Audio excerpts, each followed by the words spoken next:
Não nos esquecemos. Lembrámos, mas já era tarde. Não nos esquecemos. Quisemos começar esta terceira parte... Com esse apontamento. Porque merece.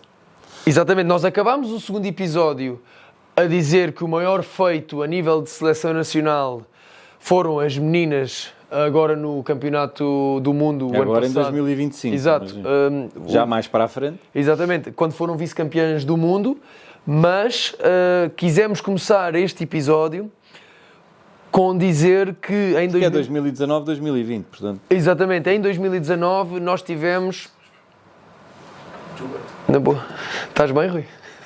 Estás bem, Rui? Rui? Não se passa nada, é o que interessa. Em 2019 nós tivemos aquele que foi o maior feito desportivo até à data. De pádel, sim. De pádel.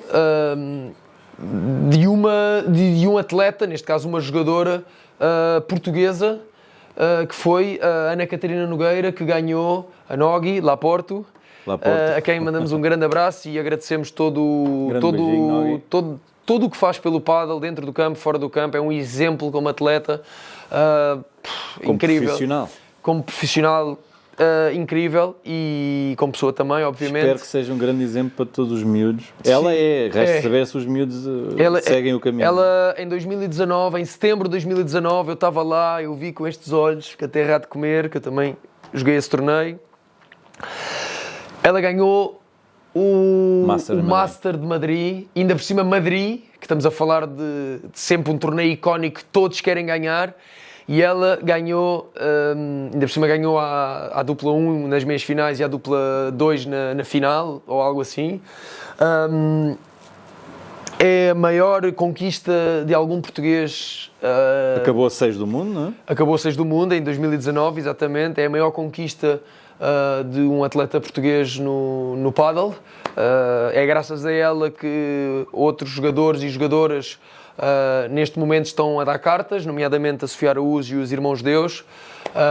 E que Portugal também é conhecido no pádel. Exatamente, portanto nós queremos fazer essa referência como o início desta terceira parte da tirologia, como disse aqui o nosso colega. Não estava a gravar. Estás a ver?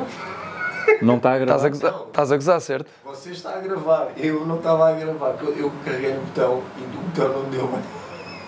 Também, pronto, são conversas de pádel lá para tudo. Yeah. Da trilogia? Bom, eu disse-vos que isso ia descambar. O Rui a encarnar num boneco só pode descambar. Mas pronto, ainda bem que está a gravar, porque era importante para nós referir que foi uma sensação incrível. As milhares de pessoas que estavam no estádio de Madrid a ver, eu estava a ver e a quantidade de pessoas que estavam a ver em streaming, lá está, era um bocadinho aquilo que falávamos. Para quem viu isto desde 2006 e viu a diferença abismal que havia entre o português e o espanhol, ou entre o português e o argentino, ver um atleta, ver uma pessoa a jogar de igual para igual e ganhar um dos torneios mais importantes e mais icónicos de um circuito, que hoje em dia também é. Madrid é claramente um dos grandes torneios do ano. É algo que nos enche de orgulho, portanto é importante começar este episódio a referir isso. E sim, em relação a 2020 é inevitável falar daquilo que foi... eu nem quero falar, porque se eu falar vai ser complicado, é melhor que... Vais dizer que fraudonia... Pronto, são os bichos que não apareceram. Vou-te dizer que... Fraudonia é... Não digas essas coisas, não sei. É assim, atenção que não podemos brincar com coisas sérias e claramente... Essa não é a minha opinião. Estou a dizer que é a tua. Não, eu não disse nada. Eu disse que ia ficar calado, sobre isso. Não. Mas pronto. Temos que falar, como é óbvio, sem dúvida, na pandemia, chamado Covid-19, que apareceu em 2020. Que em bom da verdade, para o pádel... Que parou o mundo. Sim. Ou seja, ninguém pensaria, nem um dia, quanto mais um mês, as pessoas estarem fechadas em casa não haver carros na rua, abrir portas aviões, assim. Não haver aviões no ar, e irmos ao supermercado e despirmos na entrada para a roupa não entrar em casa. E não podermos estar com as pessoas e ficar dias e dias e dias sem conectar, sem ser... Muitas coisas negativas, algumas positivas também, graças a Deus, e uma dessas, sem dúvida, é o que tocou ao pádel. Pádel como uma das muito poucas modalidades que poderiam ser praticadas quando houve a primeira saída, chamemos-lhe assim, um mês após a abertura das portas, com os cuidados, com bastantes cuidados devidos. Eu lembro-me de estar a desinfetar campos, se servia ou não interessa, mas era o que se tinha que fazer, ou o que eu achava O pessoal que jogava, pessoal jogava pádel com máscara. Alguns, mas isso era impossível. Era impossível, porque ou estás parado ou se começas a correr precisas de respirar, mas sem dúvida que penso e acho que não estou errado, esse foi o maior boom do pádel, e aí sim vamos usar a palavra mundial, não é só em Portugal, vamos dizer no mundo, não só países que nunca tinham tido, como... A Suécia é um bom exemplo disso. A Suécia é um bom exemplo, a Finlândia é um bom exemplo, Sim. A Alemanha acordou para a vida, a Itália exatamente a mesma coisa. Porquê? Porque, pela razão que estávamos a falar, ou seja, porque era um dos poucos desportos que se podia praticar. Eu lembro-me, por exemplo, aqui, aproveitando o espaço onde nós estamos, nós chegámos a ficar nesse Natal, ou antes desse Natal, sem raquetes para vender. Ou seja, não tínhamos uma raquete para vender. Mas também a loja estava fechada. A pádel tem muita qualidade, portanto é normal que isso aconteça. A loja graças a Deus, a loja estava fechada, era só o online que trabalhava, e era uma coisa impressionante. Ou seja, nós ficámos sem material na loja, era uma coisa que não era difícil de explicar. Sobretudo, encomendas a chegar todos os dias, uma coisa que para nós foi muito difícil, porque quem nos conhece aqui na Padel Hub, quem não conhece pode vir conhecer, com todo o prazer. Aconselho vivamente. É que nós damos muita primazia ao serviço, não é? Ou seja, nós gostamos de atender as pessoas, ouvir o que precisam e aconselhar, pensamos como nós, se fosse para vocês, da melhor maneira as pessoas. E tendo uma porta fechada, isso era muito complicado. Pois. Algumas pessoas enviavam e-mails, outros telefonavam, mas tenho a impressão que 70% das vendas chegavam já a vendas, ou seja, não tens muito para fazer. E essa parte, digamos que foi complicada, não vamos ser hipócritas, foi positiva em termos de faturação, como é óbvio, mas foi uma parte difícil para nós, porque nós gostamos realmente de receber as pessoas. Vêm muitas pessoas com ideias completamente trocadas, não só do que vêem nas internets, como de professores, que é outra coisa que custa-me a acreditar, mas é verdade, ou de amigos que vêm aqui comprar, senhoras vêm comprar raquetes de potência ou uma raquete com um peso na cabeça, ou seja, quando elas precisam ter controle, precisam ter um jogo equilibrado, e vêm buscar uma raquete que o ténis, que o elbow, o cotovelo vai logo ao ar, claro. Ténis, elbow e epicondyle desaparece de caras no primeiro jogo, quase, e criam problemas, e é assim que muita gente depois desiste também da modalidade, ou seja, essa parte da informação negativa aqui existe muito. Claro, o mesmo se aplica à técnica, não é? Sim, quando uma pessoa tem uma má técnica... Isso é a parte da formação que tem que tomar conta, não é? Nós aqui ajudamos a pessoa a ir para a formação, como deve de ser. Ou pelo menos tentamos dar esse Sim, mas o que dizes faz todo o sentido. É fundamental que a pessoa possa escolher, seja umas sapatilhas, seja uma pala, de acordo... Que saiba escolher. Com a sua... Que saiba escolher, não é vir cá... Já capacidade. Sabemos que a cor, no caso das sapatilhas que tu disseste, Sim. que a cor é uma coisa importante. E as raquetes também, mas às vezes a pessoa quer comprar a raquete do jogador X ou da jogadora Y. Pronto, mas é errado.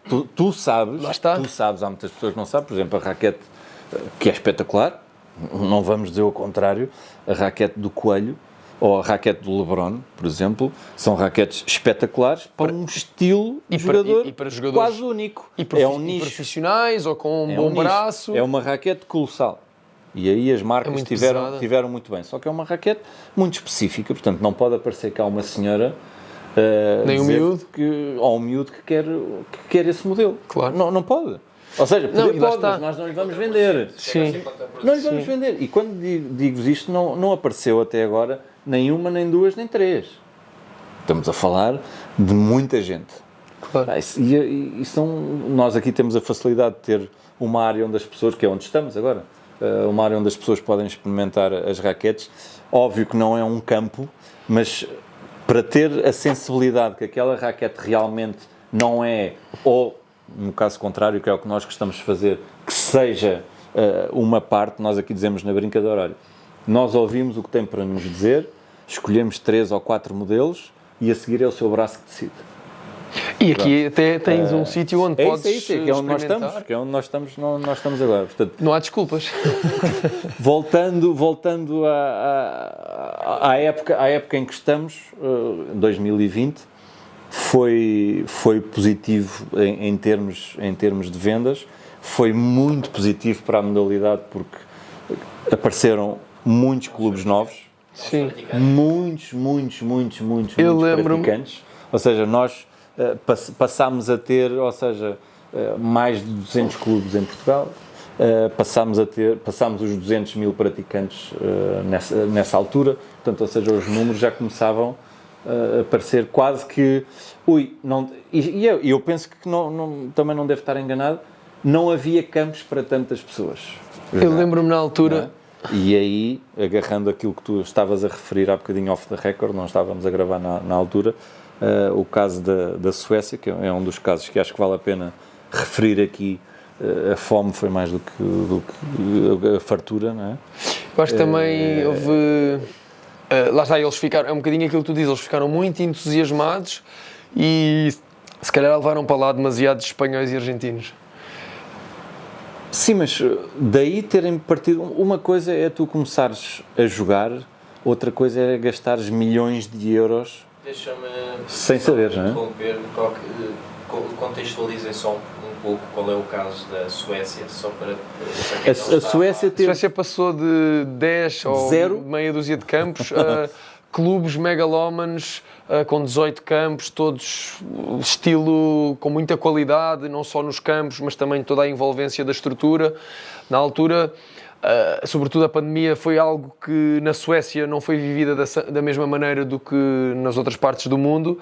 E o pessoal começou a jogar e os estrangeiros começaram a ir também para a Suécia, começou a haver um investimento nos jogadores, as marcas começaram a pagar, a fazer, a trazer os treinadores e os jogadores argentinos e espanhóis, e aquilo foi tudo... Fundos do Estado, do Governo, a investir em clubes e em marcas clubes. E em tudo mais. E não há dúvida, eu lembro de ver uma entrevista... Eu penso que já no final de 2020, se calhar não devo estar muito enganado, acho que era mais ou menos isso, que eu vi que um clube, penso que 16 campos cobertos, ou seja, o espaço não há de ser barato, são 16 campos, a renda, é as estrutura, coisas são todas caras é lá. Pessoal, o campo estava cheio sempre das 6:30 da manhã à meia-noite. Era um campo principal, porque eles aquilo que fizeram... Não era um campo. Não era esse. Não, mas o que eles fizeram na Suécia foi, eles alugaram, aquilo estava tão na moda e estavam tão a querer... Sim, alugaram salas de espetáculo para meter... Exatamente, para meter eles alugavam, vamos dizer, coisas parecidas com o Mel Arena e metiam lá 10 campos ou 12 campos e estava sempre tudo a jogar. Esta entrevista ou esta reportagem que eu vi, o investimento foi pago, ou praticamente pago em 6 meses. O valor do aluguer era alto, só que das 6:30 à meia-noite, é fazer as contas, o número de horas... Não, e lá o pagamento do aluguer do campo ainda é mais caro do que aqui, porque aqui é um exagero, é uma batulada. É demasiado exagero. Mas pronto, havia efetivamente a procura. Havia, assim, na Suécia, além de estarem fechadas modalidades como nós, temos mais o clima. E o pádel ainda por cima era uma coisa que se podia jogar também, claro.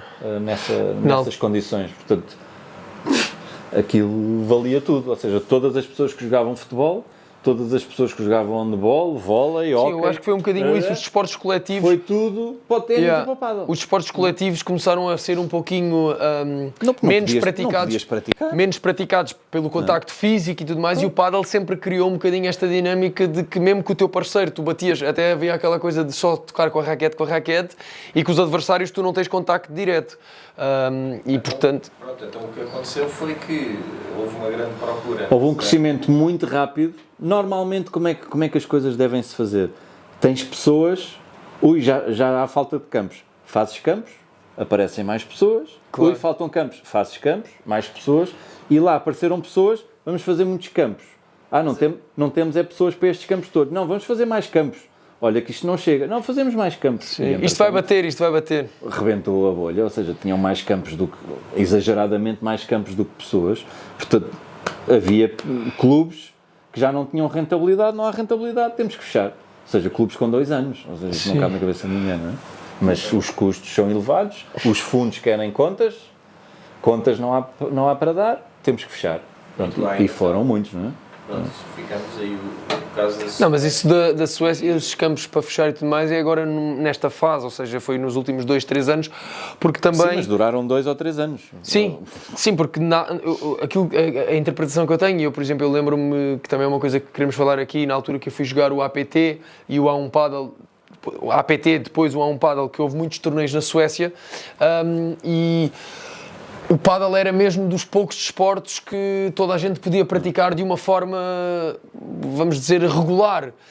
E claro, quando depois acabou um bocadinho toda essa envolvência da pandemia, isso começou muitos voltaram aos seus desportos. Exatamente, cada um a fazer a sua vida normal, muitos voltaram aos desportos. E depois também eu acho que outra situação que pode ter influenciado é que na Suécia o pádel é muito caro, ou seja, naturalmente falando, a vida nos países nórdicos é um bocadinho mais cara do que aqui noutros sítios. Mas lá era tudo caro. Eu lembro-me que via as aulas, os campos, as coisas. E obviamente que eles depois têm outros desportos mais culturais e mais deles, vamos chamar assim. É muito caro. Eu acredito as coisas todas. No que estás a dizer, mas só para as pessoas terem um bocadinho de noção. Ainda que os tempos sejam outros e o timing também é outro, mas dá para perceber, nós de 2006 a 2026, vamos chamar assim, crescemos do 0 a 1.700 campos em Portugal. Eles em 6 meses nasceram do 0 para o 2000. Sim. Pronto, assim já dá para perceber mais ou menos, para as pessoas em casa perceberem mais ou menos o que é que se está a passar. Sim, eles começaram a fazer investimentos bastante megalómanos, mesmo por exemplo com a questão dos WPTs Mas isso são coisas que o dinheiro cobre. O problema é quando não tens pessoas para ganhar dinheiro. Pois. Aí é que a coisa choca. E depois não dá, não é? Certo. Falaste numa coisa também que acho que vale a pena referir aqui, o APT. Sim. Pronto, que foi um circuito secundário, como toda a gente o chamou, que tentou rivalizar na altura uma segunda liga. Sim, eu não chamaria secundário, chamaria se calhar diferente. Nasceu como APT, não é? Nasceu como APT, depois tornou-se... 2021 foi o primeiro ano. Eu até fui dos primeiros, fui juntamente com mais um jogador, éramos os únicos profissionais a sério com vários torneios cá também, a participar. Teve alguns torneios, sim. Eu próprio participei, por isso é que sim.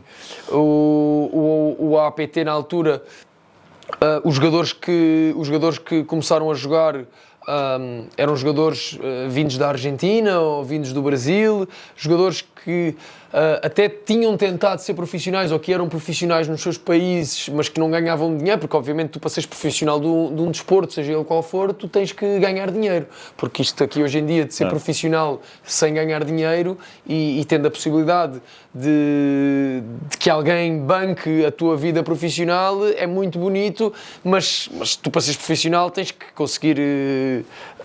E bons jogadores saíram daí. Exatamente, então, e acaba por ser uma porta de entrada, uma porta de entrada e uma plataforma para muitos jogadores que nós hoje vemos que estão no circuito Premier Padel. Tens o exemplo do Gonçalo Afonso, tens o exemplo do Tolito. O Xingoto, o Telho, não vieram de lá? Não, esses foram logo diretos Foram para o World diretos Tour. para WPT? Sim, mas tens vários, mesmo o Maxi Arce e o Franco Dal Bianco. Se tiveram foi patrocínio Monte Carlo, por isso é que eu estava Exatamente. E mais recentemente, por exemplo, o Perry, o Chaucer, eu joguei o circuito 2 anos, consegui, aliás, 2021 foi o meu melhor ano em termos financeiros, também um bocadinho graças à parte do APT na altura. Agora já acabou, quer dizer, dizem que já Entretanto, passou acabou. para A1? Em 2022 passou para A1 Paddle. Eles fizeram, desculpa, a partir de 2023 passou para A1 Paddle. Eles fizeram 2021 e 2022 APT e depois em 2023 fizeram o A1 Paddle. E agora, desde o ano passado, o Pedro Perry, por exemplo, estava a fazer vida de A1 Paddle. Havia outros jogadores portugueses que iriam começar a dedicar-se mais exclusivamente ao A1 Paddle, digamos assim, até ter acontecido o que aconteceu o ano passado, a meio do ano. Nós fomos ao Mónaco, eu, tu e o Vasco, tu como nosso treinador, fomos jogar esse torneio. E passado um mês ou um mês e pouco, houve uma reunião importante nesse torneio, que foi uma coisa, mas não foi, mas pronto, isso também não vale a pena. Pronto, isso exatamente, acaba por ser, cada um tem a sua forma de fazer as coisas. Acredito que também para eles tenha sido difícil sustentar toda uma exigência de um circuito internacional. Portanto, mesmo quando tu falavas há bocadinho dos GES Rackets, no episódio anterior, quando falavas dos GES Rackets, que era uma logística enorme e tudo mais, portanto, organizar um torneio internacional também tem as suas dificuldades e as suas exigências. Entretanto, na altura havia... Depois, passado pouco tempo, então acabou. Tu estavas no torneio? Sim, foi o ano passado, ou seja, o A1 começou... Nós fomos em março e foi em maio. Foi logo? Foi em maio, foi logo passado 1 ou 2 torneios, 2 ou 3 torneios. O A1 começa em 2021 e dura até 2025. E aquilo que se diz quando agora deixa de haver torneios é que foi comprado por um fundo árabe. Agora 51, algo assim, que estão a organizar o Hexagon Cup. E portanto também está um bocadinho uma incerteza em relação se vai voltar, se sim, como é que vai voltar. Eu acho difícil que os jogadores acreditem no circuito outra vez, isto é só a minha perspectiva, e eu sei que há muitos jogadores que ficaram na mão. Nós próprios no Mónaco nós não recebemos o prize money desse torneio, e portanto não sei como é que vai ser essas coisas. No entanto, pronto, dizer que havia o A1 Paddle e o World Paddle Tour. O World Paddle Tour que também passou. E também havia o circuito FIP. Começou a haver a partir de 2021 ou 2020. Depois da pandemia começou a haver... Já havia um ou outro torneio antes, mas o circuito FIP começou a haver em 2021. E depois deu-se um bocadinho a junção entre a FIP, a Associação de Jogadores e a organização do Qatar Foundation, digamos assim, que é um bocadinho o dono do Paris Saint-Germain e toda a sua estrutura ali do Qatar, que quiseram pegar no paddle internacional, compraram o World Paddle Tour. E desde então, ou seja, houve ali 1 ou 2 anos que ainda estavam os 2 circuitos, mas os jogadores claramente quiseram dar o salto para o Premier Padel. Os jogadores quiseram dar o salto para o Premier Padel. O Premier Padel comprou os direitos do World Padel Tour e por essa razão, hoje em dia e desde 2024 até à data, como tu dizes e bem, os únicos circuitos internacionais que neste momento estão a operar é o Premier Padel, que é o principal torneio. Para mim, acho que há uma coisa importante a dizer, que é 25 torneios, 18 países. Ou seja... É um bocadinho aquilo que falavas da expansão para e da ver globalização. um bocadinho como já vai a expansão, ou seja, já não estamos em Espanha e Argentina a fazer torneios. Claro. Mais tarde já não estamos só em Portugal, Espanha, Suécia e Argentina e se calhar Uruguai ou Paraguai. As coisas já estão a ficar bem diferentes, não é? Sim, tens outra vez torneios no México, já tens torneios nos Estados Unidos, Não, já está nos Tenho 5 a continentes. certeza, Portanto, claro, ou seja, tenho a certeza que praticamente está em todo lado, mais mês, menos mês, mais temporada, menos temporada, a China vai ter torneios. Estás de acordo que o próximo grande passo, já abrindo um bocadinho o futuro, ainda voltamos Claro. para trás, mas pode ser o aviso de que, ou a confirmação de que o pádel vai aos Jogos Olímpicos como teste em 2032?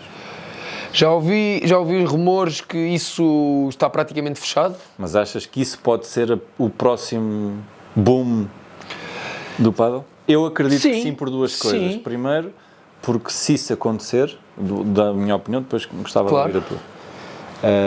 Se isso acontecer, os Estados Unidos que estão a entrar já, E em acho Los que Angeles? passam a entrar fortemente na corrida. Sim. E sendo Do os pádel. Jogos Olímpicos em Los Angeles, E já sabemos que se os Estados Unidos entram como desporto com o tamanho que têm, com a visibilidade que têm, a China entrará também com a sua força. E já sabemos que qualquer desporto que tenha os Estados Unidos, sim. em grande, não é que se jogue, em grande, está feito. E na minha opinião esse depois é o resto do boom mundial, mas isso vai depois repercutir em Portugal, como é óbvio. Claro. Porque se nós estamos em 2024, onde já temos 1.300 campos, éramos, acho que é o 13º país no mundo com mais campos, isso depois vai dar tudo a volta com os países grandes, que nós não somos bons, mas não somos grandes. Aí as coisas vão mudar. Eu acho que os Jogos Olímpicos dão uma perspectiva completamente diferente. Acho que os Estados Unidos estão, e tu sabes, não só a nível profissional, mas também de informação, estão a abrir clubes em Miami de 20 campos, de 26 campos, de 22 campos. Já não há clubes de 3 ou de 4, isso já não interessa. Que eu acho que também vai ser um bocadinho o futuro cá de Portugal. Se calhar não tão grandes, mas aqueles clubes que abriram há muito tempo com 2 e 3 campos vão ter os dias contados, vão ter as suas pessoas que vão jogar. Consigam expandir e tenham um terreno para fazê-lo. Sim, mas se continuarem com os 2 ou 3, não quer dizer que morram.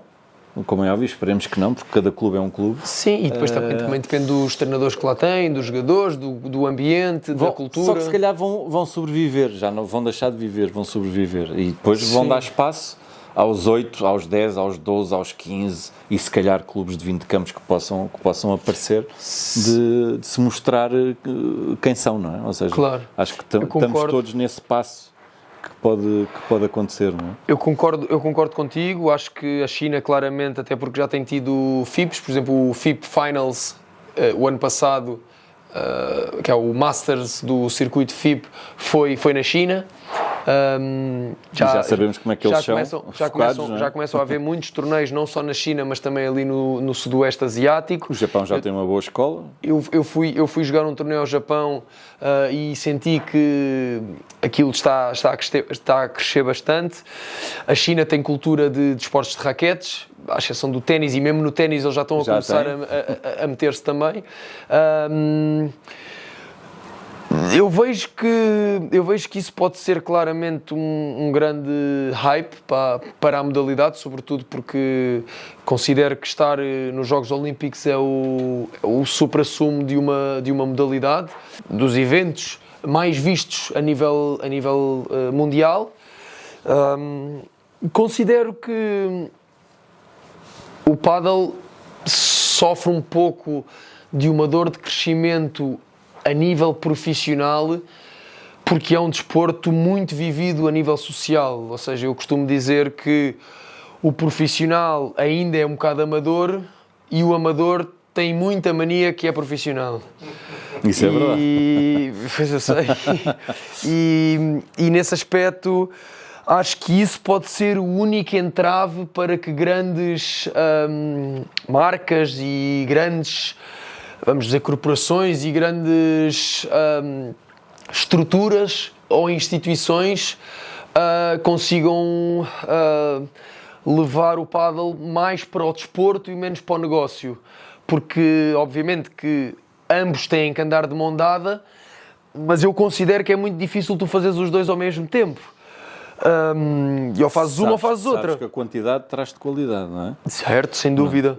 Concordo. E com o número de... Mas nós temos então que nos posicionar se queremos ver o pádel como um negócio em que ao final do dia o importante é ganhar dinheiro, ou se queremos ver o pádel como um investimento a longo prazo que o objetivo hoje é promover o desporto. Eu acho que tu podes fazer muito bem as duas partes. Eu vejo que é um ter pouquinho estruturas mais diferentes. difícil. Mas por isso é que também tens uma federação, não é? Mas lá está. A federação Ou seja, vai sim, mandar no clube. cada macaco no seu galho O clube nesse vai sentido. fazer o seu trabalho. O clube vai dar os ovos à federação. A federação tem que fazer o omelete. Boa analogia, concordo com isso. É um bocadinho por aí. Não é? Sim. Lá está, o clube dá-te a quantidade e a federação faz a qualidade. Sem dúvida. Ainda que, como é óbvio, cada clube tem que ter a sua escola, tem que ter a sua parte de competição ou não, isso depois cada um decide o que é que quer, mas acho que se a estrutura estiver bem montada, não vejo porque que isso pode dar um problema, muito pelo contrário. Se há boom na modalidade, neste caso falando do pádel, como é óbvio, eu acho que temos tudo para crescer e eu acho que não é assim tão complicado, as coisas têm que estar organizadas. E organizadas é haver um plano. Certo. Se houver esse plano, essa estrutura, as coisas vão... Não estou a dizer que seja... Estamos a antecipar um bocadinho em relação a essa conversa, porque eu acho que essa conversa é para fazer... Não estou a dizer que é para o ano ou que é daqui a 2 anos, não estou a dizer nada disso, mas já é... Eu acho que Portugal, que somos o que somos, com o tamanho que temos, já é a altura de se começar a dar esse salto, porque já tens quórum, já tens ovos para fazer omeletes, ainda que não seja uma omelete gigante. Referir também, até para puxar um bocadinho a brasa à minha sardinha, que em 2023 a FIP conseguiu organizar os primeiros o primeiro torneio nos European Games, que acabam por ser o patamar Muito abaixo. Bom. E vocês tiveram aí... Nós fizemos medalha de bronze. Os Jogos dos Jogos Europeus de Cracóvia 2023, que é o patamar abaixo dos Jogos Olímpicos, ou seja, vamos dizer que é uns Jogos Olímpicos Europeus, da mesma maneira que há os asiáticos, que tem o da América e tudo mais, e conseguimos ser... representámos Portugal e trouxemos a medalha de bronze para o nosso país. Portanto eu considero que logicamente vai ser uma, em caso de acontecer, obviamente, que já se ouviu uns zunzuns que está praticamente fechado, mas pronto, tem que ser anunciado oficial, mas vai ser claramente mais um boom, mais um game changer de paddle. Sobretudo porque Los Angeles é uma cidade especial, vai estar bom tempo. Em princípio não deve ser 2032, não é? É isso, mas Los Angeles é em 32. E vamos ver como é que as coisas decorrem. Mas antes de falarmos um bocadinho da parte do que é que vai ser o paddle, a partir de 2026, penso que temos aqui 2 ou 3 datas importantes para falar em termos de seleção ou em termos de resultados esportivos. Também queria pedir um bocadinho a opinião nesta terceira década, vamos dizer, o que é que tu tens visto de mais diferente nos clubes, porque uma das coisas que eu tenho analisado bastante, além de toda essa qualidade e um pouco essa noção de ter que criar mais do que só um sítio que tenha campos de pádel, sobretudo no norte do país, nós temos que dar os parabéns às pessoas que ali têm construído autênticas infraestruturas espetaculares a todos os níveis. Queria te perguntar um bocadinho isso primeiro em relação ao que é que tu vês de diferente nestes últimos anos dos clubes e um pouco o que é que tu consideras que foi feito. Ou seja, a minha pergunta é porque é que em Lisboa ainda, ou aí na Grande Lisboa ainda não temos, ou mesmo em Cascais, porque é que ainda não temos esses clubes tão inovadores e recentes e com tantos campos quantos se calhar temos no norte Inovadores, do país. não, mas mais modernos, não é? Pronto, exato. Digamos assim, Certo, obrigado com pela umas correção. instalações ou Exatamente, infraestruturas diferentes. Exatamente. É uma boa pergunta. Assim, eu vejo cá em baixo, em Lisboa, como eu costumo dizer, acho que já tive esta conversa contigo, mais sítios com campos de pádel do que clubes de pádel, percebes? Que é uma coisa que o Norte trabalha muito bem. E o Algarve também. E o Algarve também. E o Algarve também. O Algarve tem 2 ou 3 sítios também em que tem... Não vejo, ainda que a cultura de clube possa ser diferente no nosso país, relativamente, por exemplo, com o Brasil, vivem aquela coisa quase fim de semana, é passado Os espanhóis no clube. também são muito assim. Os espanhóis também têm aquela um coisa disso. do clube. O Norte acho que está a dar um salto qualitativo diferente ao que se passa aqui. Não me perguntes porquê, porque se há pessoas lá em cima, cá em baixo há mais pessoas a jogar, penso eu, em termos de quantidade de pessoas. Agora, ao nível das infraestruturas, sem dúvida, que eu penso logo assim em 2 ou 3 fácil, no mínimo, e estão todos lá em cima. Não é? Ou seja, sim, se tu me perguntares, dá-me o teu top 5 de clubes de pádel em Portugal, eu provavelmente vou-te pôr 4 do Norte, são lá de certeza cima. absoluta. Pronto, se calhar fica assim. Porque é o que eu estou a dizer, porque eu cá em baixo eu não vejo um clube, não vejo aqui clubes, pronto, há 1 ou 2 ou 3. O AZ Sintra é um clube que pode ser considerado... Pode, só ser recentemente. Assim como tens o Factory, que também é mais como clube, mas mesmo assim acho que a maior parte deles são campos de pádel. Certo. Que esta é a parte, vamos chamar, menos positiva relativamente a infraestruturas e apoios que podes dar aos teus jogadores, mas a grande diferença que tem vindo a aumentar nestes anos aí em todos os clubes é sem dúvida o que diz respeito à formação, ou seja, a aulas. Não é? Antes a maior parte dos clubes era alugueres e agora tens aulas e tens lista de espera em muitos clubes de aulas, porque não há vagas. Não é?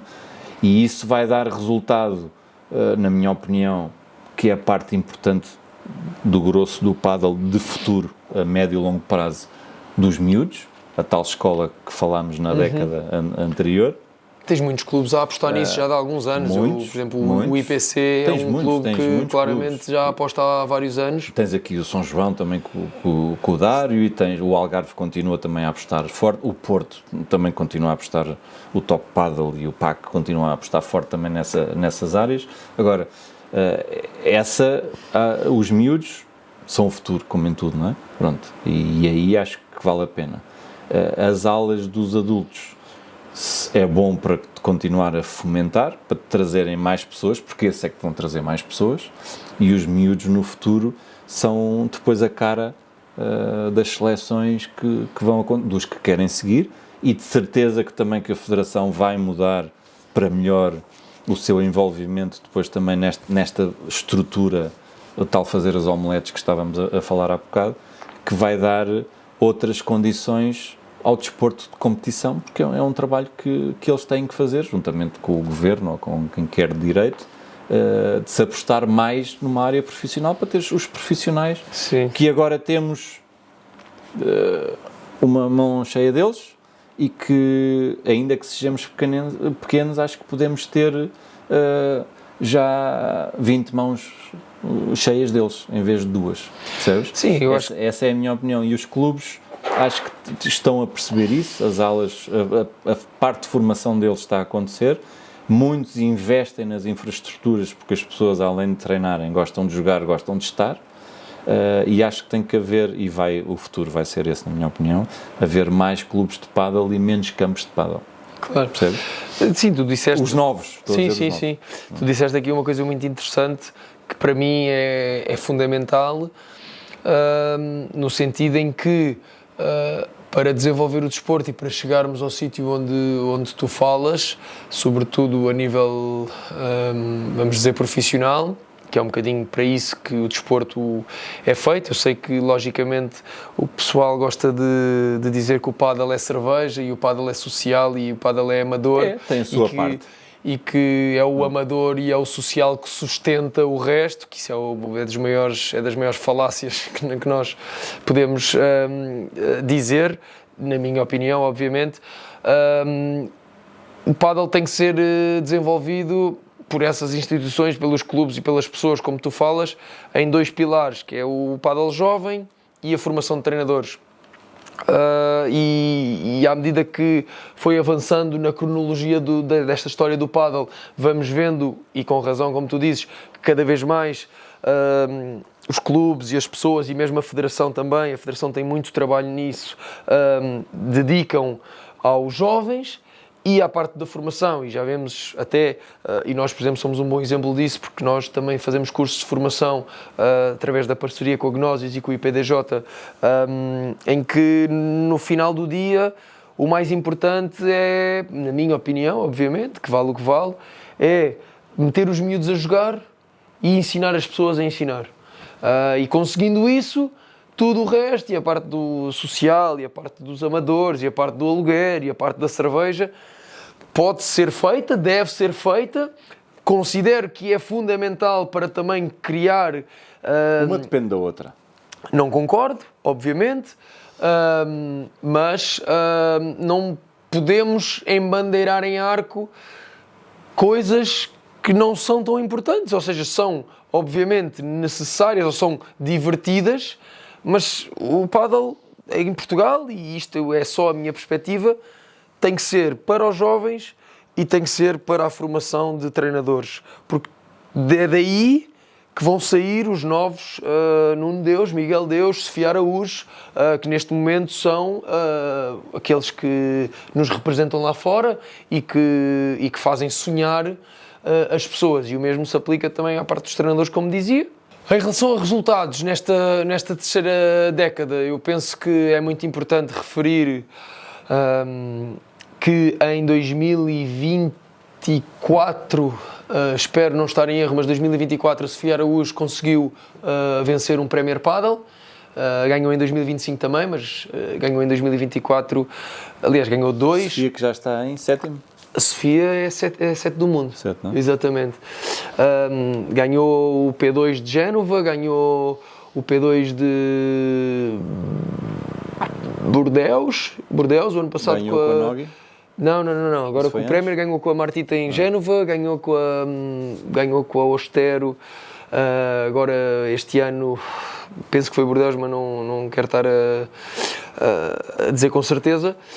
Mas pronto, também dar da mesma maneira que demos à Nogi, também acho que é muito importante dar à Sofia, os parabéns à Sofia, porque a Sofia também, ainda para mais eu acompanhei desde o momento que ela começou a jogar até agora ir para Madrid. Agora ela saiu muito da sua zona de conforto para estar onde está, portanto tem todo o mérito.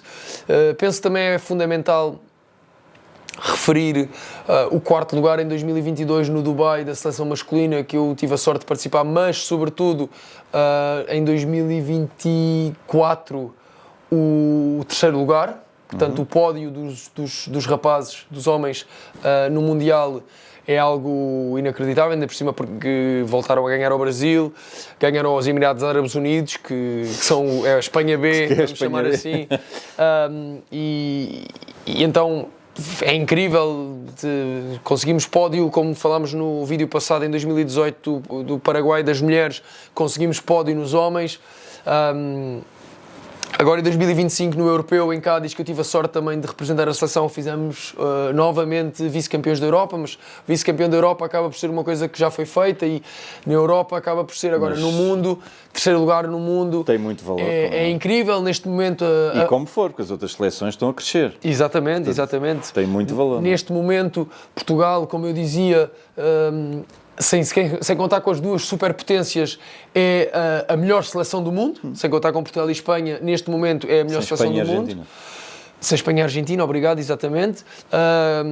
Acho muito importante também referir a época do Miguel e do Nuno, dos Irmãos Deus, sobretudo pelo projeto que fazem e pela forma, está bem que são irmãos, portanto acaba por ser se calhar um pouquinho mais fácil de se aguentarem. Por vezes pode ser mais difícil. Sim, mas o projeto que eles têm e a forma como eles cresceram tem que se dar mérito e tem que se dar também os parabéns. Obviamente que não são como foi a Nogi ou como é a Sofia Araújo, porque também o nível masculino acaba por ter uma competitividade e uma tradição se calhar um pouquinho mais difícil de tal quantidade de passar. Que também é diferente, não é?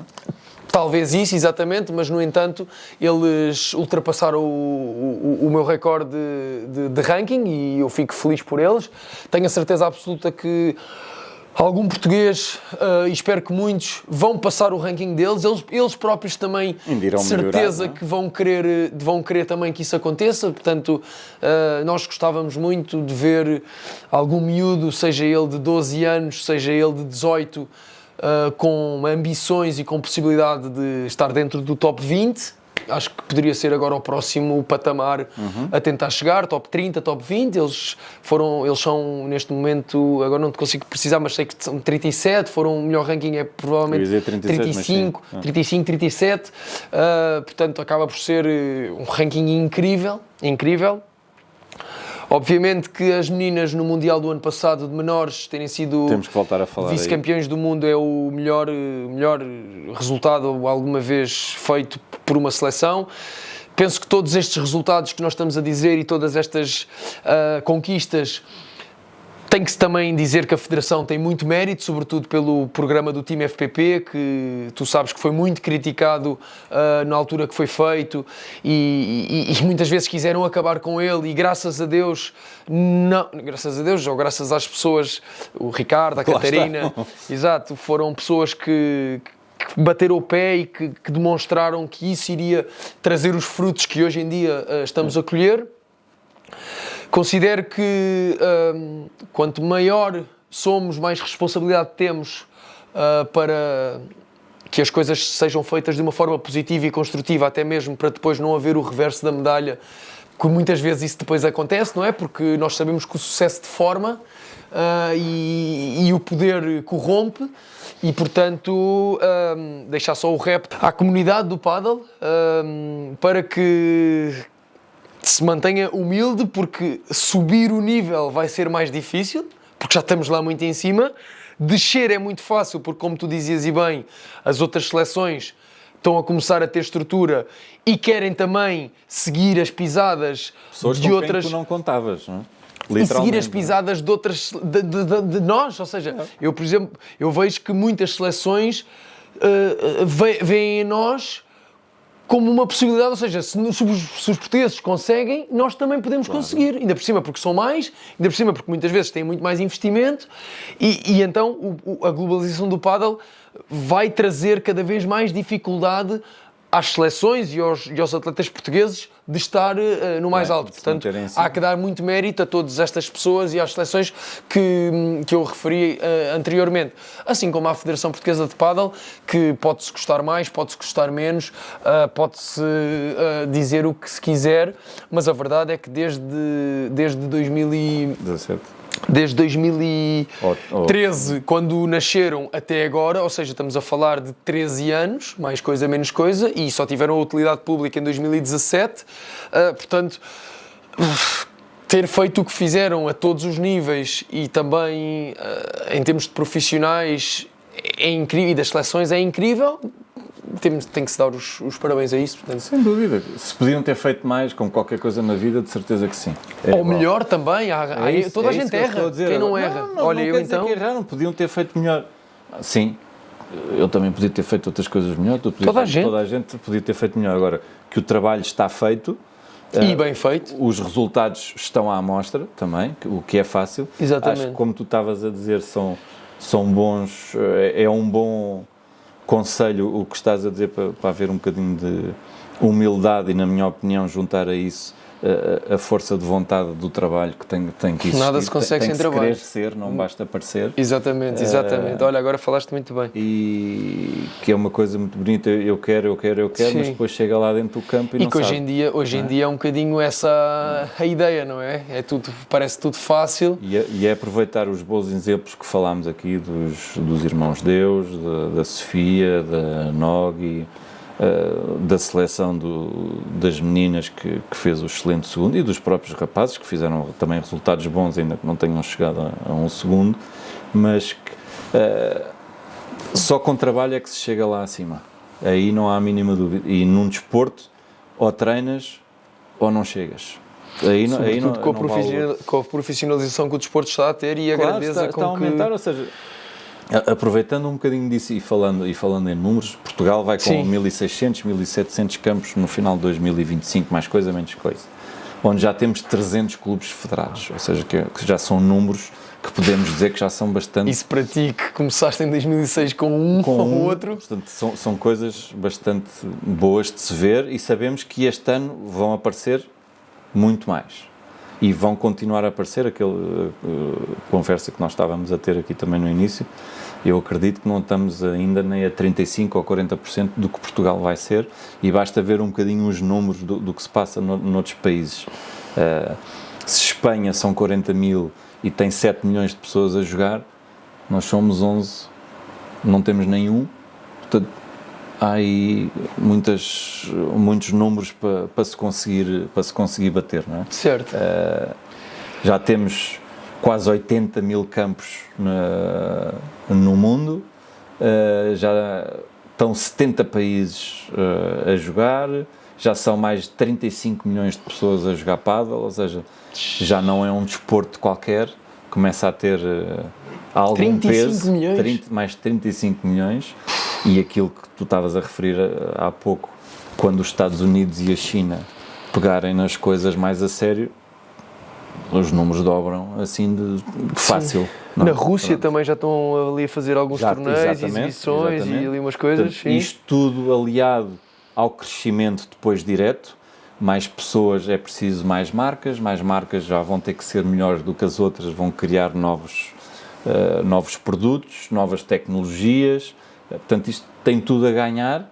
Agora tem que haver depois também algum senso no crescimento. Mais uma vez, aproveitando o que estavas a dizer dos clubes, os clubes têm que começar a ser clubes e não campos de pádel, porque as pessoas vão começar a ir à procura de mais. Quem for campos de pádel vai deixar de ter, se calhar, a rentabilidade que tem, e as pessoas vão procurar outros sítios com outras qualidades onde possam ir mais longe. Já se vê isso, muita gente a seguir professores quando saem de um clube para outro.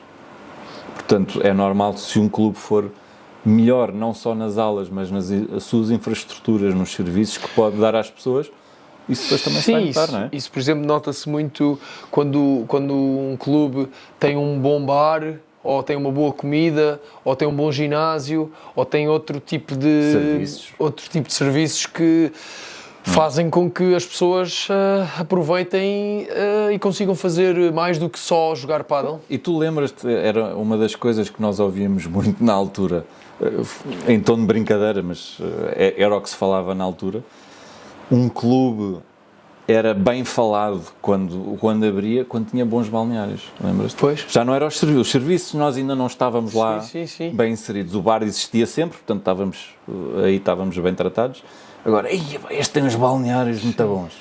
Ou então aquela situação de os clubes começarem a interpretar que se calhar era preferível no espaço que têm fazer menos um campo daquele que queriam fazer, mas que houvesse muito mais espaço entre os campos. Claro. Porque eu lembro-me, na altura aquilo era pôr...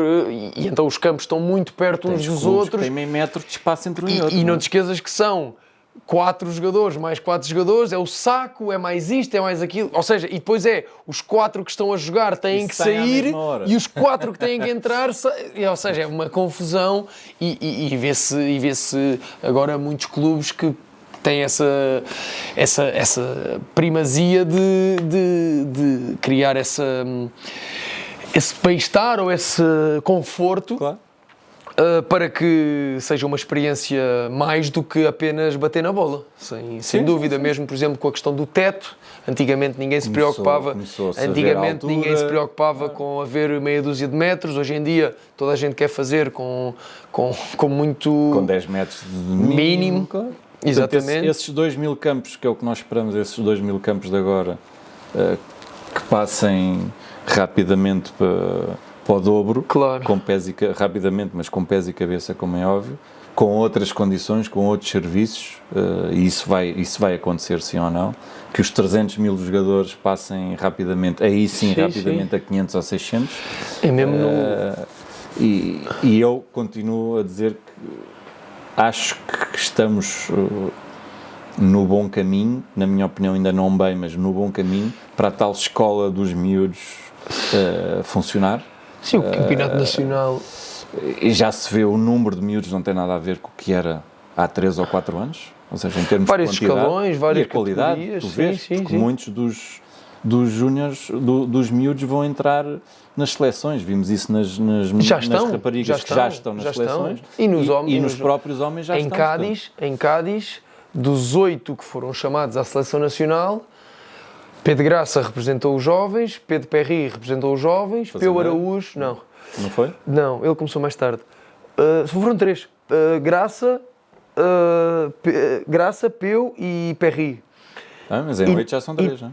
Exatamente, em 8 já são 3 que vieram dos jovens. E nas miúdas também tens a Constança Gorito, tens a Clarinha Santos, exatamente.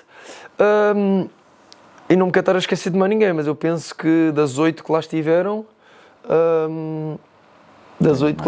não estava mais nenhuma. Daqui a 5 anos, não haviam. Daqui a 5 anos, de certeza absoluta que serão 5 ou 6. Serão 5 ou 6. E seja no masculino, seja no feminino. O ideal é que fossem os 8, porque isso era sinal que eles estavam a crescer. Está a correr bem. Exatamente, estava a crescer.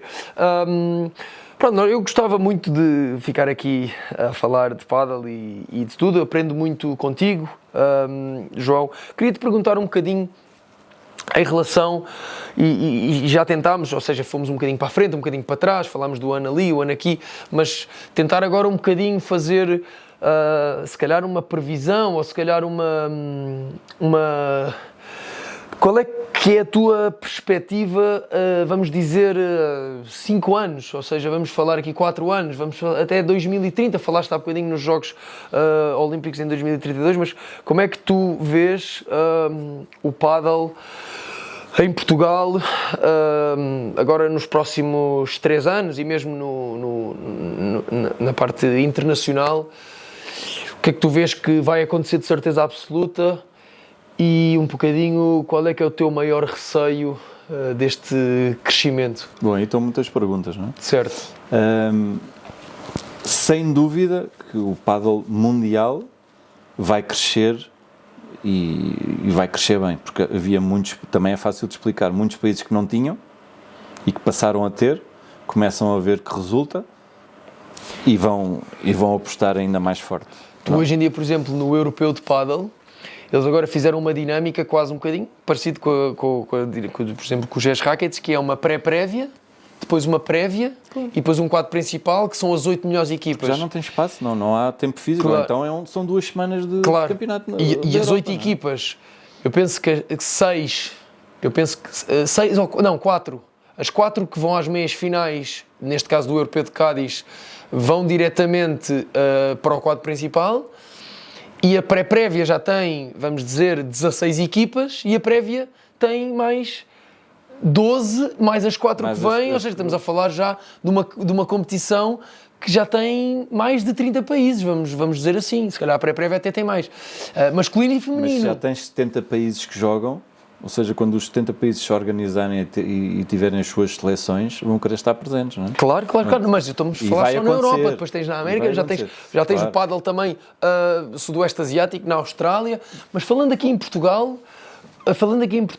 o que é que tu vês que claramente vai acontecer, que é uma questão de tempo até acontecer, E o que é que tu consideras que é perigoso que, se acontecer, será menos bom para a nossa modalidade?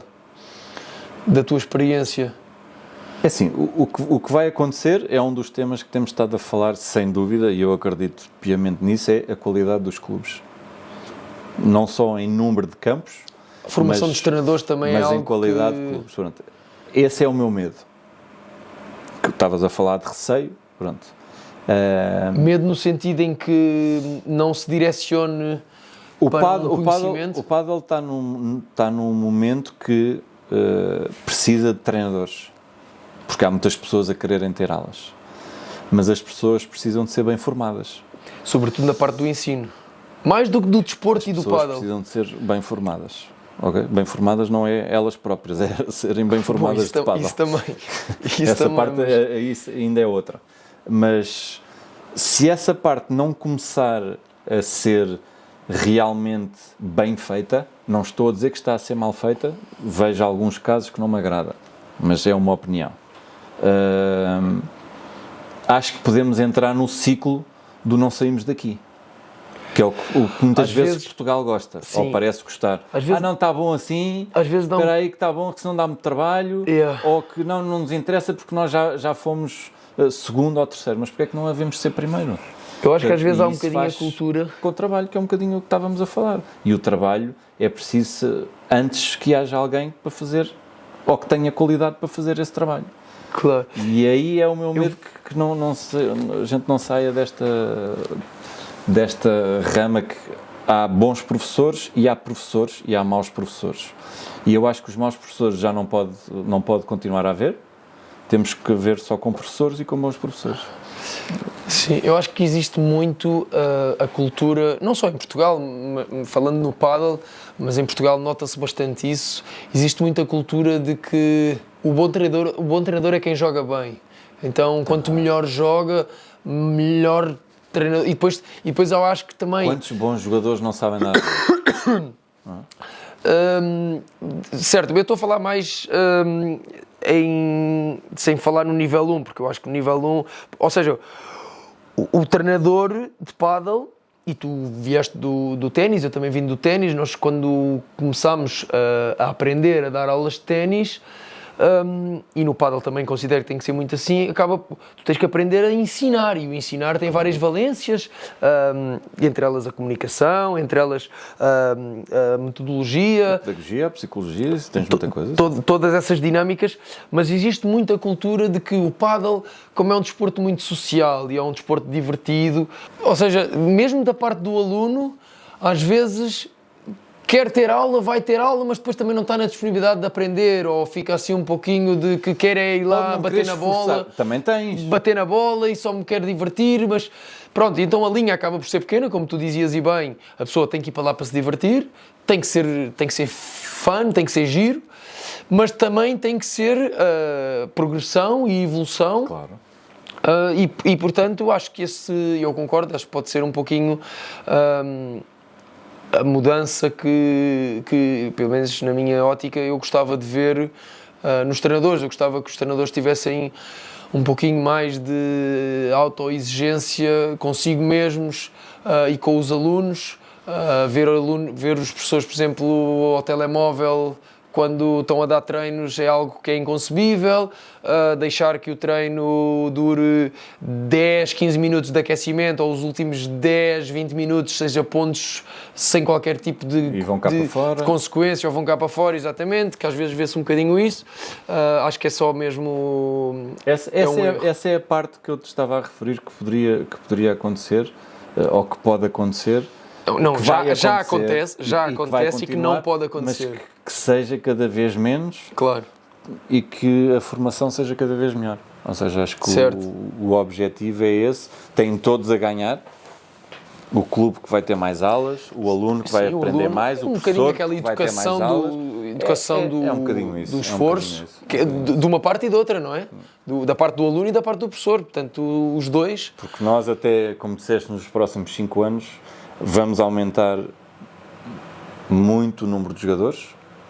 Achas? Portanto, vamos aumentar muito o número de jogadores nos próximos 5 anos. E clubes? Se vamos aumentar jogadores, vamos aumentar clubes. Portanto, isso é uma coisa que, graças a Deus, Portugal tem feito mais ou menos bem, ou seja, não pôs a carroça à frente dos bois. Certo.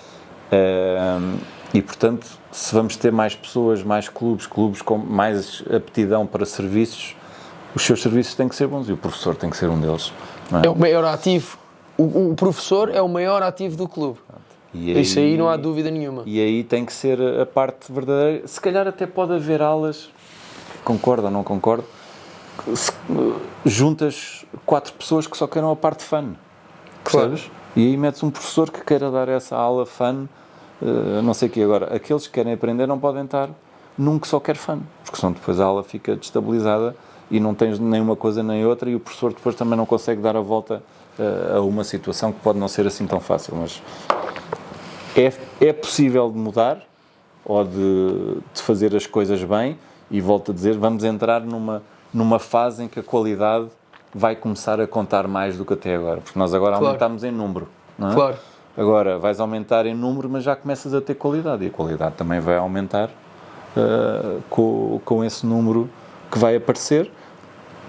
E Portugal é um dos países, não é o que vai crescer mais, porque há países que não tinham muito menos do que Portugal, portanto esses sim vão dar um salto ainda maior, mas nós temos agora é que nos preocupar connosco em todos os sentidos e acho que as coisas estão bem lançadas, temos uma federação que trabalha, pode fazer mais, vai ter que fazer mais também. Isso, o pádel tem a ganhar com tudo isso. Não é? Certíssimo, acho que, olha, antes de mais eu quero agradecer Rui, João, estarmos aqui. Pronto, é o final da trilogia aqui das conversas, um bocadinho as nossas perspectivas, também um pouco as experiências ou os momentos vividos. Tu então que já levas isto desde o minuto 1 até ao minuto de agora, eu apareci um bocadinho ali a meio do primeiro tempo, digamos assim, ou se calhar ali um bocadinho perto do intervalo. E acho que o pádel, como tu dizes e bem, está a crescer, está saudável e, está bem encaminhado. E recomenda-se. Portanto, exatamente. Agradecer a todos, especialmente aqueles que conseguiram estar connosco desde o primeiro episódio até agora. O nosso boneco esteve bastante mais ativo no início do que agora, portanto nós estamos a tentar... Ficou sem bateria. Mas pronto, é um bocadinho a nossa visão. O que nós queremos agora era que as pessoas deixassem nos comentários o que é que gostariam e outros temas, ou que aprofundássemos noutros convidados, vídeos. não é? Também temos de trazer convidados. Quem é que gostaria? Se isto até foi divertido e se a malta gostou, quem é a primeira pessoa que querem ver aqui sentadas connosco? Podemos pôr aqui mais uma cadeira e eu e o João muito bem. Vamos pressionar a pessoa que vocês quiserem estar presente aqui connosco. Mais uma vez, obrigado. Muito obrigado. Espero que tenham gostado. E até à próxima.